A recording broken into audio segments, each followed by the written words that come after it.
এবং ক্লাব, বিএনপির অফিস যেগুলো জরাজীর্ণ অবস্থায় আছে, 15 বছর 2 মাস 12 দিন এই দিনগুলোতে বিএনপির যেসব অফিসগুলা মানে ওপেন করতে হয় বিভিন্ন কারণে ওপেন করতে পারে, সেই সব অফিসগুলো অবস্থা খুবই করুণ অবস্থা। এবং মানে দেখে আমার নিজেরই অনেক খারাপ লাগে যে অফিসগুলোতে গেলে দেখা যায় উপরে দেখা যায় গরম, ফ্যান নাই। অনেক মসজিদ দেখি যে এরকম অবস্থা, দেখে নিজের কাছে খারাপ লাগে।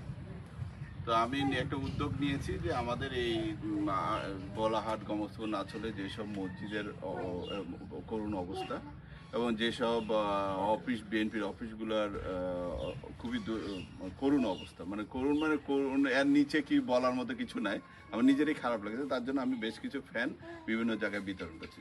সেই ধারাবাহিকতা আজকে রঞ্জু ভাইয়ের নেতৃত্বে এবং আপনাদের নেতৃত্বে আমরা আজকে হান্নান ভাইয়ের নেতৃত্বে আজকে আমরা আপনাদের এখানে ফ্যান বিতরণ করতে আসছি।